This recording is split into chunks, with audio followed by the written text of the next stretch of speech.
Bonjour à tous, soyez les bienvenus sur Western Armenia TV. Les titres principaux d'aujourd'hui. Sœur Zaoué et Mariam Avetissian à l'orphelinat arménienne. Un membre du Parlement européen estime nécessaire d'approfondir les liens économiques avec l'Arménie orientale. Un bureau de conseil pour les résidents de l'Artsakh a été créé. Le gaz acheté à Bakou ne peut pas être plus important que les droits de l'homme. Débat au Parlement européen. La journée de Charette. Le régime d'Aliyev non seulement ne respecte pas les droits de l'homme, mais continue également d'occuper le territoire de l'Arménie, membre du Conseil de l'Europe. Si tous les habitants d'Artsakh sont psychologiquement prêts à revenir, alors des moyens de retour seront trouvés. Marel Haoutounian. Vers 1900, le refuge allemand Mission d'Oriana à Khoy accueillait de nombreux orphelins arméniens, parmi lesquels les sœurs Zaoué et Mariam Avetissian. Ce refuge, situé sur la rive nord du lac Urmia, a joué un rôle important dans la prise en charge des enfants arméniens qui avaient été victimes de génocide et de persécutions dans l'Empire ottoman et en Perse. La mission allemande d'Orléans a été fondée avec le soutien d'organisations caritatives chrétiennes dans le but d'aider les orphelins arméniens dont les familles avaient été massacrées ou déportées. Il offrait non seulement un abri, mais aussi une éducation et des compétences professionnelles, donnant aux orphelins la possibilité de se construire un avenir. Le sort des sœurs Avetissian, comme celui des milliers d'autres enfants arméniens, reflète les événements tragiques de cette période, mais témoigne en même temps de la résilience et de la volonté du peuple arménien. Leur histoire est un nouveau rappel des épreuves endurées par les orphelins arméniens et ceux secourus grâce à l'aide internationale.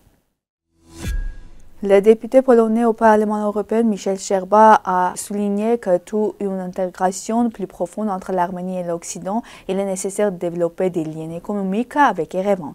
Comme l'a rapporté Armen Press, Szczerba a fait ses déclarations au Parlement européen lors de la discussion d'une résolution urgente sur les prisonniers de guerre et les otages arméniens détenus par Azerbaïdjan. Se référant à 2023 concernant le nettoyage ethnique mené en Azerbaïdjan en septembre ainsi que la déportation forcée des Arméniens de l'Artsakh, le député polonais a noté qu'après ces événements, l'Arménie a décidé de changer l'orientation de sa politique étrangère. Si nous voulons une intégration plus profonde de l'Arménie avec l'Occident, nous devons approfondir nos liens économiques avec eux. Nous devons devenir plus actifs et visibles en Arménie, a déclaré Szczerba. Nous devons lutter pour les valeurs européennes, la dignité humaine et l'état de droit, a souligné le député polonais. Le Centre de conseil de formation pour les personnes déplacées de force commencera ses travaux le 13 mars, a annoncé Liana Petrosian qui s'occupe des problèmes des habitants de l'Artsakh sur sa page Facebook.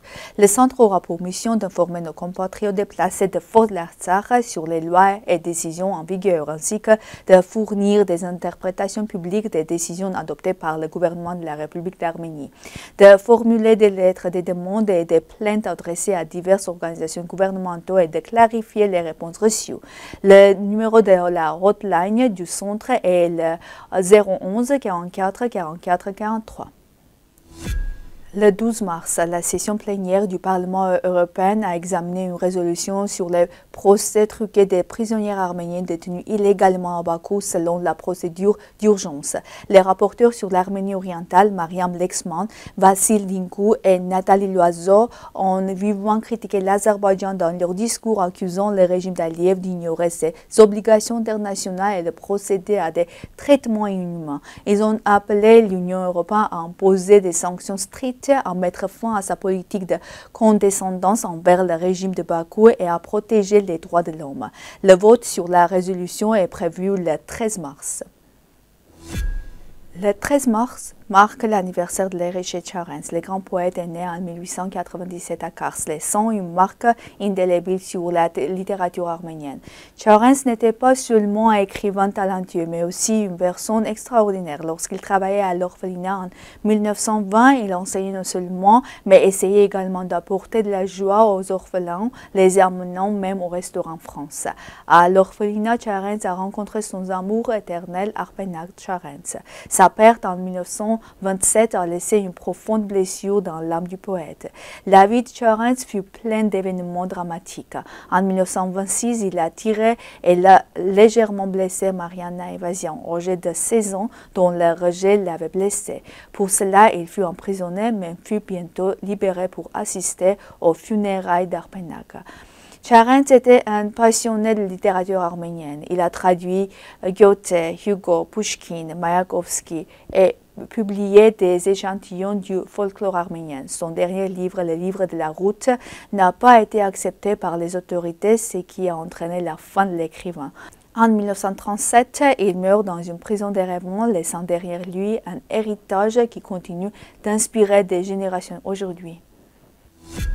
Le 12 mars, la session plénière du Parlement européen a discuté d'une résolution sur les procès truqués des prisonnières arméniennes détenues illégalement à Bakou.